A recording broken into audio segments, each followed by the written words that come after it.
22 साल की काजल के हत्या के आरोपी अभी तक जो है वो गिरफ्त से बाहर है। जी हाँ, सीधी लाइव तस्वीरें जिला सचिवालय से देख रहे हैं, जहां पर आप तस्वीरों में देख सकते हैं परिजन यहां पर जो है काजल की फोटो को हाथ में लेकर इंसाफ की गुहार को लेकर जो है वो जिला सचिवालय में पहुंचे और किस तरह से अपनी नवविवाहिता बेटी की मौत को लेकर जो है जिला एसपी साहब के आगे गुहार लगाने आए हैं, ताकि आरोपियों की जल्दी से जल्दी गिरफ्तारी हो। और किस तरह से जो गंभीर आरोप लगाए गए हैं, क्या कुछ कहना है उसके बारे में चलिए एक बार सुनते हैं। वीडियो को शेयर जरूर करें।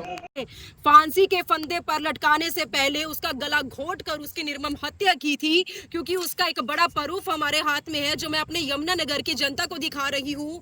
एक माँ बाप ने शायद इस बात की कल्पना भी नहीं की थी कि 1 साल पहले वो अपनी बच्ची की काजल की धूमधाम के साथ शादी करेंगे, लेकिन 1 साल के बाद उसकी अर्थी उठेगी, कभी इस परिवार ने नहीं सोचा था। लेकिन आज 20 साल की काजल इस दुनिया को अलविदा कहकर जा चुकी है। माँ बाप का रो रो कर बुरा हाल है, क्योंकि माँ बाप इस समय सदमे में है।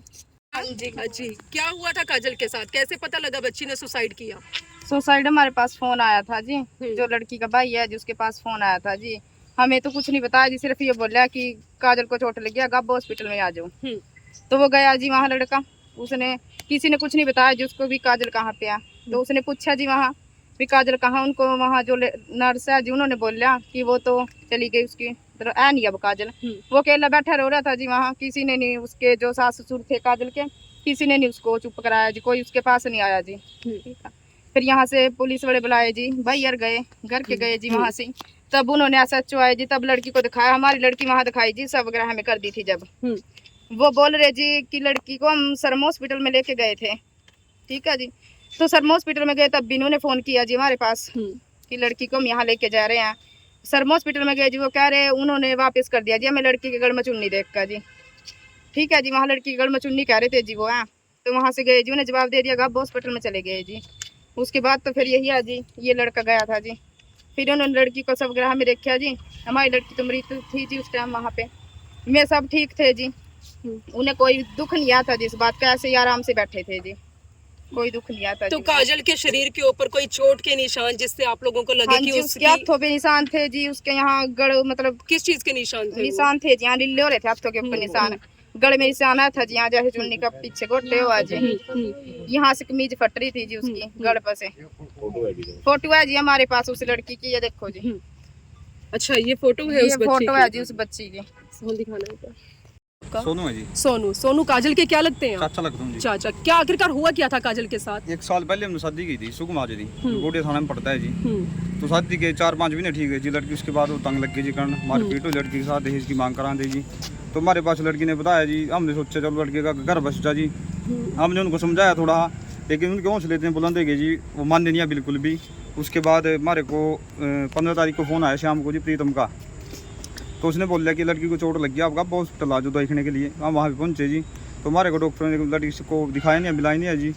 तो वहाँ पे डायल 112 बुलाई जी, उन्होंने मौके से थाना SHO बुलाया बुढ़िया से, तो उन्होंने लड़की को हमारे को लाश ही दिखाई जी। उस टाइम लड़की मर चुकी थी, वो नाट भी निशान थे जी, लड़की गला घोट के मारा जी लड़की को उन्होंने जी। हाँ जी, तो हमारी कोई कार्रवाई नहीं हुई जी, हमने उसी दिन को मुकदमा दर्ज कराया था जी, और 20 दिन हुई जी हम रखे घरे, बुढ़िया थाना गई जी, SP के पास 2 बार है कि कोई कार्रवाई नहीं हुई थी। कितना समय हुआ था शादी को? 1 साल 2 महीने हुए शादी को। हाँ, तो किसके ऊपर आरोप लग रहे हैं इस मुद्दे? परिवार के ही है जी वो चारों। कौन कौन है? उसकी सास है जी मैना देवी, उसका ससुर है इंद्र, और जो लड़का है प्रीतम है उसका देवर है आकाश। तो 1 साल में कितने समय के बाद बच्ची को प्रताड़ित किया जा रहा था? पहले कभी कोई पंचायत वगैरह कुछ ऐसा मामला? पहले 3-4 महीने सब ठीक था जी। हाँ। उसके बाद परेशान लग गई थी कारण वो। किस बात को लेकर परेशान किया जा रहा है? दहेज की मांग थी जी, बस मोटरसाइकिल मांग रही जी, पैसा मंगाओ घर से, ये वो है जी, बस बहुत तंग करी थी लड़की जिन्होंने। हमने बहुत समझाया जी, लेकिन बस ये काम रह गए जी। तो किस दिन हुई ये घटना? ये 15 तारीख को शाम को हुई जी। तो आज आप किससे मिलने के लिए पहुंचे? SP साहब के पास आए थे जी। क्या गुहार लगाएंगे आज? इंसाफ के लगाई जी हमने, तो बोल दिया कि हमारे को इंसाफ चाहिए, लेकिन SP साहब ने बोला कि जो कार्रवाई बनती है हम करेंगे, ऐसा आश्वासन दिया जिन्होंने। तो काजल के कोई और भाई बहन, कोई और भी बच्चे? हाँ जी, हाँ जी। हाँ, कितने भाई बहन है? बड़ा भाई है जी एक उसका, और एक छोटा भाई है, एक छोटी बहन है उसकी। तो माता पिता मौके पर ही हैं? बेटी के साथ इतना बड़ा हादसा हुआ, मैं सिर्फ ये जानना चाहती हूँ आपसे कि आप इंसाफ के लिए यहाँ पर पहुँची हैं, बेटी को इंसाफ दिलाने के लिए क्या करेंगी आप? इंसाफ चाहिए। भैया आप बताएं क्या इंसाफ की गुहार सीएम के पास भी गए थे जी, क्या कहाँ कहाँ गए हैं आप? सीएम क्योंकि के अब तो पास भी सुनने चले में आ रहा गए। है कि बुढ़िया एसएचओ के साथ आपकी हाँ जी। उनकी रिश्तेदारी है हाँ, जिन पर आरोप लग रहे हैं। वो तो उन्हीं के साथ मिले हुआ है जी। हम्म, अच्छा जी, हम यहाँ 2 बार आएगी जी, सीएम के पास भी चले गए जी, हम्म, कहीं कोई कार्रवाई नहीं मिलता कोई जी। हम्म। और उनका बुलंद हौसले में तो करे जी, हमारा कुछ नहीं कर सकते। जो 302 धारा लगी है, अब तक इस केस में पुलिस ने किसी को नहीं ना, उठाया। किसी को नहीं उठाया किसी जी, को नहीं उठाया। किसी को नहीं उठाया। मैसेज- हमें तो सिर्फ मैसेज इंसाफ हमारे पास चाहिए जी, मैसेज इंसाफ आया था जी। चाहिए हमें। मैसेज में गिरफ्तारी का मैसेज हमारे पास मैसेज आया भाई के पास, उसमें गिरफ्तारी अरेस्ट का वो है जी कि गिरफ्तार हो चुके हैं। सिर्फ ऑनलाइन चढ़ रहे हैं वो कि गिरफ्तार हो चुके हैं, घर से कोई नहीं उठाया जी, वो सब घर पे बैठे हैं आराम से। ऐसे तो उनके और वो मांगे किसी और लड़की के साथ भी करेंगे जी, गांव में भी ये बढ़ेगा जी। ये मैसेज है जी जो हमारे पास आया है कि लड़की वो गिरफ्तार हो चुके हैं, 16 तारीख से वो गिरफ्तार है। लेकिन हमारे पास वो है नहीं जी, जो एसएचओ है जी वो जो एसएचओ है जी वो उनको गिरफ्तार करने उठा नहीं रहा जी। हमें टाइम दे रहे हैं 10 दिन में, 15 दिन में। पहुंचे हैं यहाँ पे आज आप सब पहुंचे हैं, एसपी साहब मिल चुके हैं या भी मिलना बाकी है? मिल चुके हैं जी, कौन कौन मिल के आया उनसे? मिल के आए सब मिलकर आए हैं। कुछ इंसाफ के लिए कुछ आप लोगों को आश्वासन मिला उनकी ओर से? हाँ जी, उन्होंने कहा क्या कि कहा है? उन्होंने CI2 में मार्क किया जी हमारा केस ये। CIE 2 में मान लिया।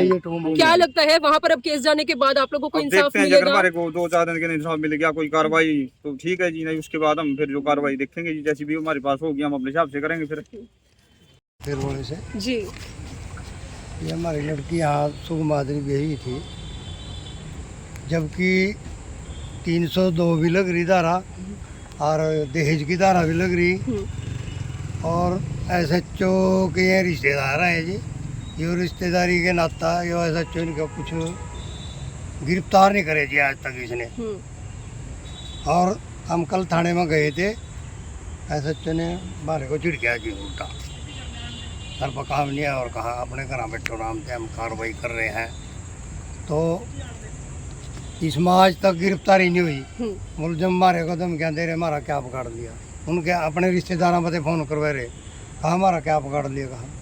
मैं आपको तो बीच में प्रशासन इतना कुछ होंगे भी, इतनी धारा लगे भी, लड़की के जो मुलजम ये जो है इनको गिरफ्तार नहीं कर रहे, तो इसका तो देखो कैसा प्रशासन है। किस कौन से SHO के ऊपर आप आरोप लगा रहे हैं? बिलासपुर SHO? बूढ़िया SHO, बुढ़िया SHO? हाँ क्या इसके नाम यहाँ है उनका? रिश्तेदार हैं जी, नाम क्या है SHO का? नरसिंह है जिसका नाम, किसके रिश्तेदार हैं वो? ये इन्हीं के रिश्तेदार बन रहे जी, इन्हें गिरफ्तार नहीं कर रहे हैं। जो मुजरिम है? मुजरिम के रिश्तेदार बन गए जी, ये गिरफ्तार नहीं कर रहे। तो धमकियां किसको दी हैं उन्होंने? हमारे पास फोन आया है उनके रिश्तेदार, मेरे पास खुद फोन आया भी, हमने उनका नाम कटवा दिया, तो हमने जो करना कर सका, कुछ नहीं होता उनका।